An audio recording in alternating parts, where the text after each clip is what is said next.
As a SOAR leadership admin for the contribute to health and safety of self and others, I have to run through a evacuation role play for an emergency situation. So basically what I'm going to do is follow the plan to go evacuation procedures for this particular assessment. So I have a list of those ones with me. I'm just going to run through a general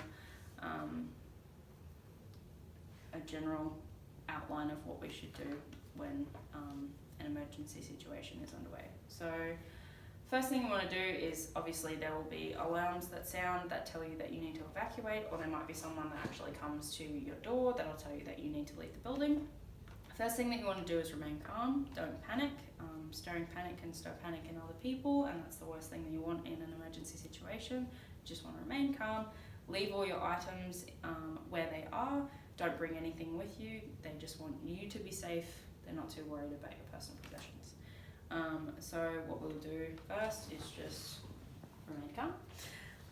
Then we have to shut down any hazardous operations. In this room there isn't anything that I can shut down. I can shut down my computers and I can turn them off with a PowerPoint, but for this I will not, because they are not of my personal belongings, so I don't want to do that. But in a situation like that, they may require you to do so. So after that, if there's anybody around, all we want to do is follow directions, but the best thing to do is to follow your evacuation plan.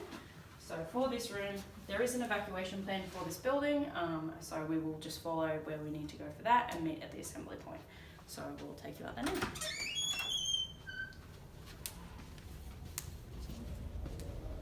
So along the way, if you see anybody, you want to assist them and tell them, which way they need to go. There might be other people, so just want to make sure that you're helping others when necessary.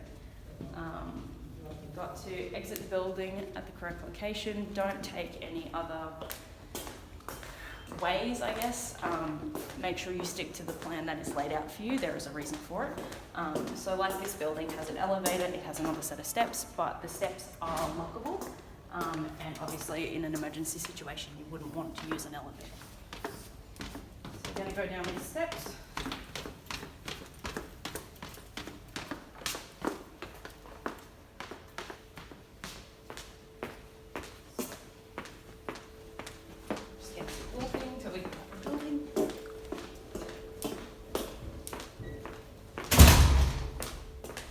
We're going to use this exit.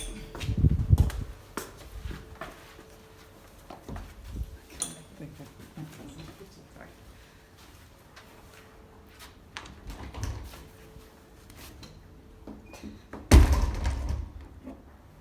All good? Okay.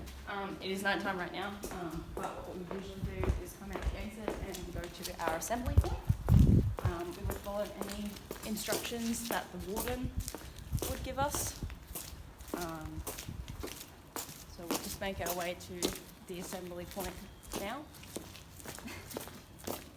So what we want to do is keep away from the building. The assembly point pretty much ensures that. Ours is across the car park, so we are a fair distance away from the building.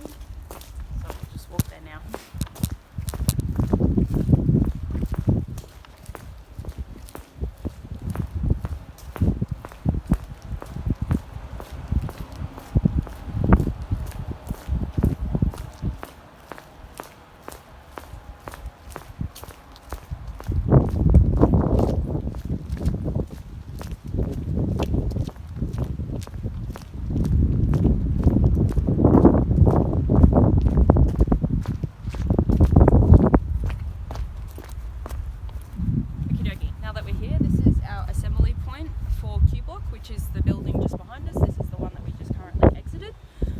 So what we want to do once we reach their assembly point is to have a roll call of all the staff that are in the building, just to make sure that there's nobody else inside.